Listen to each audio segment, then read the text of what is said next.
All right, everybody, welcome back. We are on level 6 of lesson 10 about text.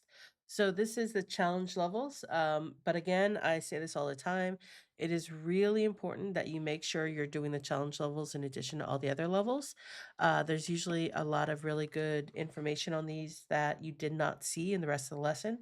So, we're going to start with A and make our way to E. Let's get going on. We're going to start with A. Here we go. Okay, so it says text color. You can change the color of your text using the fill block. Do this. Read the code to see how it works. Add a new block to make the word sky a different color. Add more text with even more colors. So if we run it right now, we see rainbows in the sky.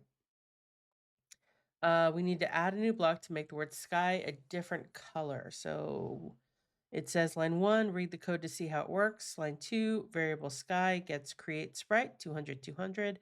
Line 3, sky dot set animation rainbow. So that would be this right here. And then 4, draw sprite. So it draws it out. 5, text size 50.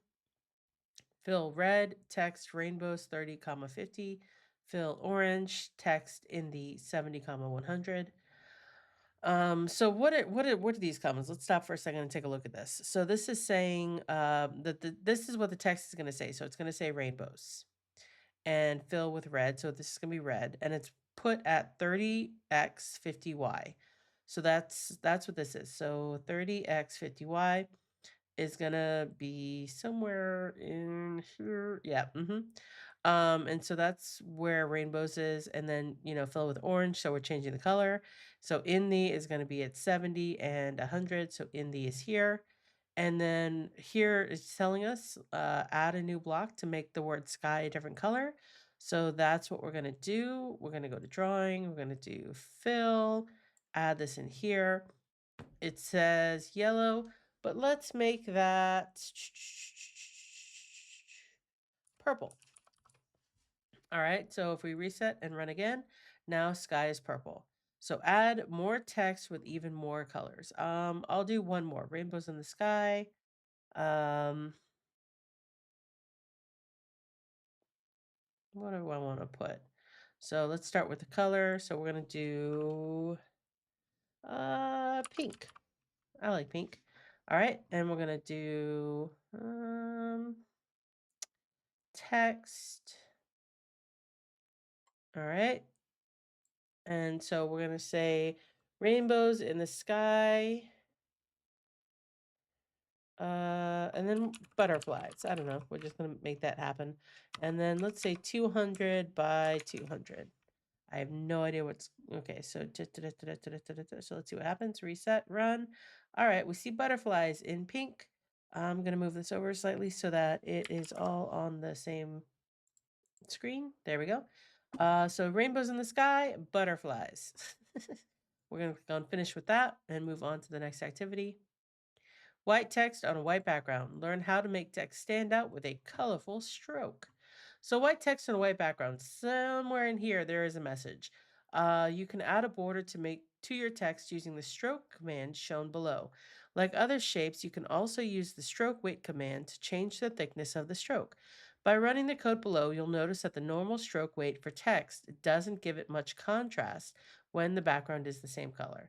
So if we run it, all right, so it says 7 years ago. Okay. And so do this. Read the code to see how it works. Add code to make the text stand out even more.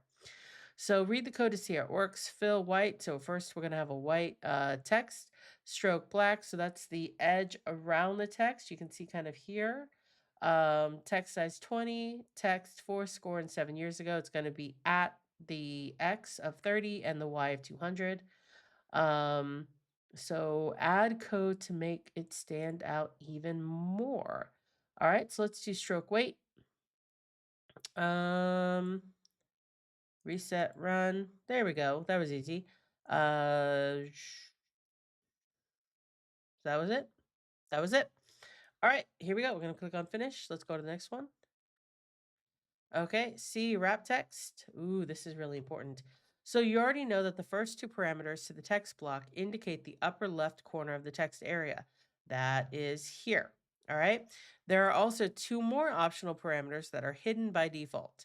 These last two parameters indicate the width and height of the text area. If all five parameters are used, GameLab will try to fit the text inside the rectangle defined by these parameters.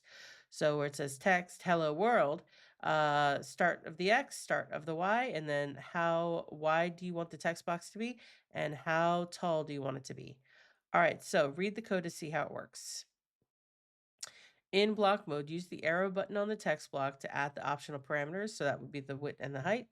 Enter values into the optional parameters that will make the text fit on the screen. Hint, use values for width and height that are near the bottom right corner of the screen. So if we run it right now, okay. So we need to do and one more. All right. Enter. Okay, so down here, so I don't know. Let's try 350 by 350. I'm guessing we're gonna see if it works. Reset, run. Hey, that was fantastic and so easy. So if I were to change this just because and say 250 by 250, reset, run. Oh, okay, so almost perfect. 4 score and 7. And if I were to start at 100 instead, and then make this 350, reset, run. There we go. So I can actually change where on the screen the text box is going to be by changing these numbers. See? All right, so we're going to click on finish and go to the next one. So D's, favorite quote or saying. All right, this will be fun. So, favorite quote or saying, use what you've learned to create a scene that represents your favorite quote or saying. Don't forget to add the text of your favorite quote or saying to your scene.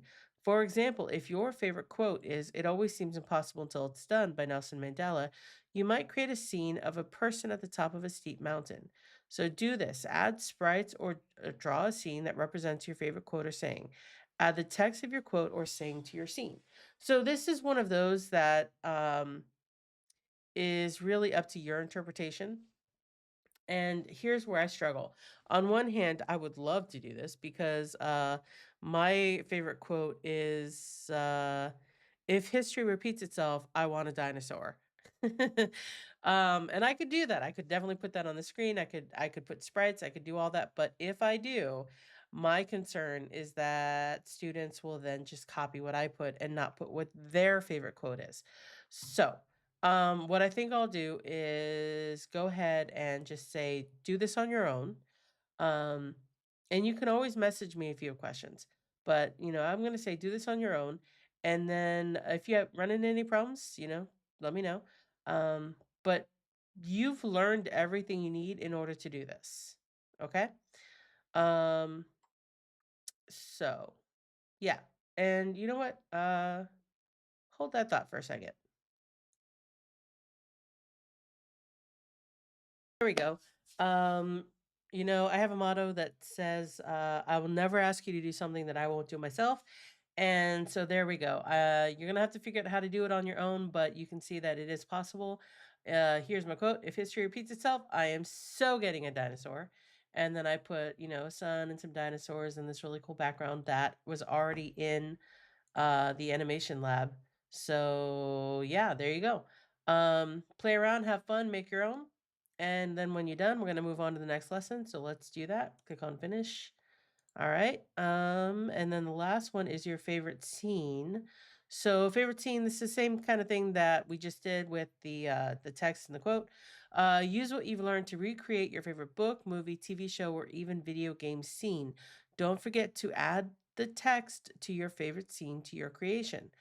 So do this. Add sprites or draw a scene to recreate your favorite book, movie, TV show, or video game scene.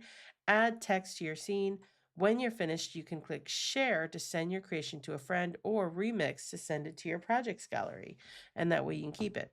So once again, I don't want to do this where you're just going to copy what I do. I want you to be completely creative with what you want to do. So I'm going to say have fun with this. I can't wait to see what you've got. And I will see you on the next lesson. All right, good luck.